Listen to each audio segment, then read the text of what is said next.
नमस्कार, capital TV में आपका स्वागत है। मैं हूं आपके साथ सबा शाहिद शेख। राजस्थान और छत्तीसगढ़ के साथ ही इस साल के अंत में मध्य प्रदेश में भी विधानसभा चुनाव होने। चुनावी सरगर्मियों के बीच कांग्रेस पार्टी वादों की झड़ी लगाई जा रही। इसी सिलसिले में जबलपुर पहुंची प्रियंका गांधी ने मध्य प्रदेश की जनता से 6 वादे किए हैं। हालांकि कांग्रेस इससे पहले भी कई वादे कर चुकी है, लेकिन उन वादों को पूरा नहीं कर पाई, जिस वजह से कांग्रेस पर तमाम सवाल सुलग रहे हैं। प्रियंका के भाषण के क्या है सियासी मायने? कांग्रेस का हिंदुत्व कार्ड फेल होगा या पास? क्या अपने वादों पर खड़ी उतरेगी कांग्रेस? इन सवालों से कांग्रेस का सियासी पारा हाई हो गया और कांग्रेसियों को एक बार फिर से विवादों के कटघरे में ला खड़ा कर दिया। दरअसल कांग्रेस की राष्ट्रीय महासचिव ने जबलपुर से विधानसभा चुनाव प्रचार अभियान की शुरुआत कर दी है। उन्होंने अपने चुनावी संबोधन में जनता से 6 वादे भी किए। प्रियंका गांधी ने मध्य प्रदेश में चुनाव प्रचार का आगाज करते हुए प्रदेश की जनता से ताबड़तोड़ 6 वादे कर डाले। उन्होंने मुफ्त बिजली से लेकर पुरानी पेंशन योजना की बहाली तक की बात कही। इसके माध्यम से कांग्रेस नेता ने युवाओं, महिलाओं, किसानों समेत अन्य तबकों को साधने की कोशिश की। उन्होंने कहा कि अगर जनता जनार्दन ने कांग्रेस को अपना आशीर्वाद दिया तो उनकी पार्टी की सरकार सत्ता में आते ही सभी वादों पर तुरंत अमल किया जाएगा।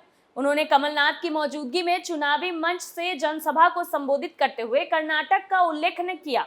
उन्होंने कहा कि प्रदेश में सत्ता में आते ही उन्होंने चुनावी वादों पर अमल करना शुरू कर दिया। आपको बता दें कि मध्य प्रदेश में चुनाव प्रचार अभियान का आगाज करते हुए प्रियंका गांधी वाड्रा ने कहा कि अगर कांग्रेस की सरकार प्रदेश में बनती है तो लोगों को 100 यूनिट तक बिजली मुफ्त दिया जाएगा। इसके अलावा 200 यूनिट की खपत तक आधा शुल्क ही लिया जाएगा। प्रियंका गांधी ने महंगाई की मार झेल रहे लोगों को, खासकर महिलाओं से वादा किया कि मध्य प्रदेश में कांग्रेस की सरकार बनने पर रसोई गैस का सिलेंडर 500 रुपए में मुहैया कराया जाएगा। इसके साथ ही उन्होंने महिलाओं से एक और वादा किया। उन्होंने कहा कि सत्ता में आने पर महिलाओं को 1500 रुपए प्रति माह दिए जाएंगे ताकि वो वित्तीय रूप से आत्मनिर्भर बनने की दिशा में कदम बढ़ा सके।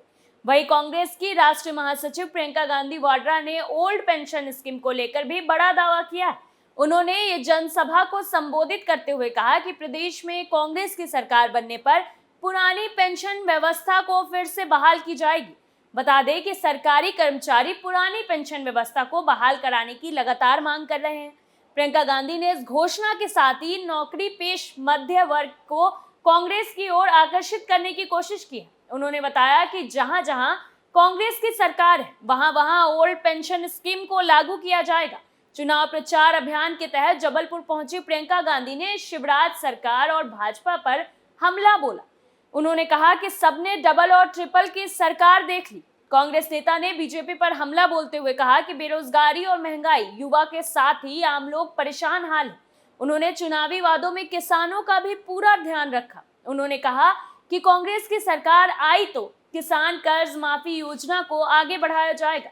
जिन किसानों को कर्ज माफी योजना का लाभ नहीं मिला उन्हें इसका लाभ भी दिया जाएगा। तो चलिए पहले बताते हैं जबलपुर में प्रियंका की रैली में क्या हुआ। दरअसल प्रियंका गांधी ने मध्य प्रदेश की संस्कार धानी जबलपुर से चुनाव का शंखनाद किया। उन्होंने ग्वारी घाट पर मां नर्मदा का पूजन करने के बाद शहीद स्मारक में जनसभा को संबोधित किया। प्रियंका ने इस दौरान भाजपा सरकार पर जमकर निशाना साधा। उन्होंने सरकारी कर्मचारियों से लेकर महिलाओं, युवाओं के बारे में खुलकर बोला। तो चलिए अब ये भी जान लीजिए कि प्रियंका की रैली से तय हुई कांग्रेस की चुनावी रणनीति क्या है। पहले तो कांग्रेस का हिंदुत्व कार्ड दिखा।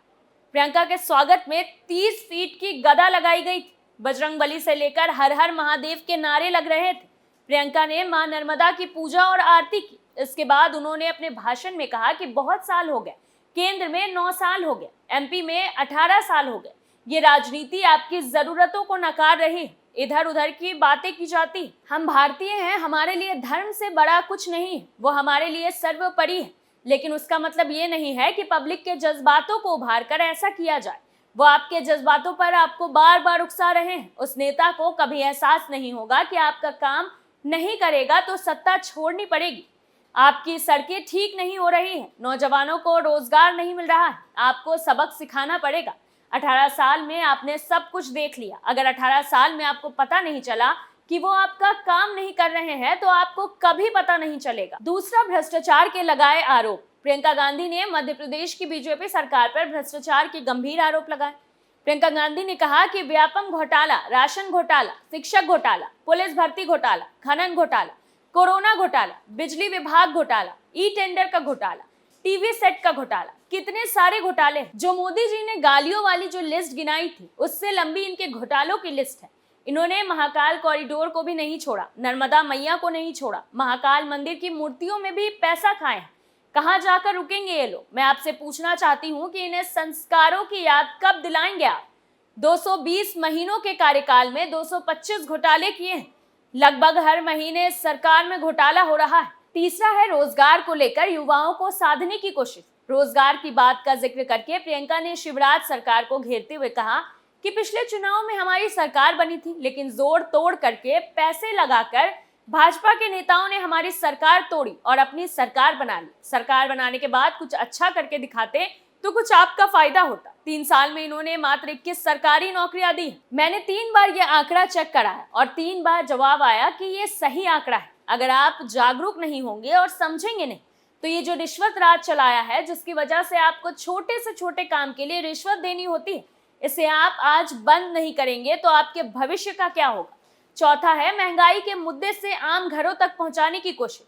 प्रियंका गांधी ने महंगाई के मुद्दे को लेकर भी सरकार पर तंज कसा। कहा कि गैस सिलेंडर इतना महंगा है कि भर नहीं पाता, आधी चीजें लोग खरीद नहीं पा रहे हैं, पेट्रोल डीजल के दाम बढ़ गए। वहीं पांचवा इन वर्गों पर भी रहा फोकस। प्रियंका ने कई वर्गों को एक साथ साधने की कोशिश की। एमएसपी के जरिए किसानों, आपराधिक घटनाओं के जरिए SC ST, दलित और आदिवासी, महिलाओं और बुजुर्गों का भी अपने भाषण में जिक्र किया।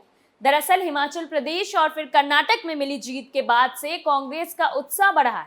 प्रियंका गांधी खुद अपने स्तर पर रणनीति बना रही, वो भाजपा को घेरने की कोशिश कर रही, इसलिए कांग्रेस उत्तर भारत में हिंदुत्व का कार्ड खेल रही है। प्रियंका की रैली इसकी बानगी।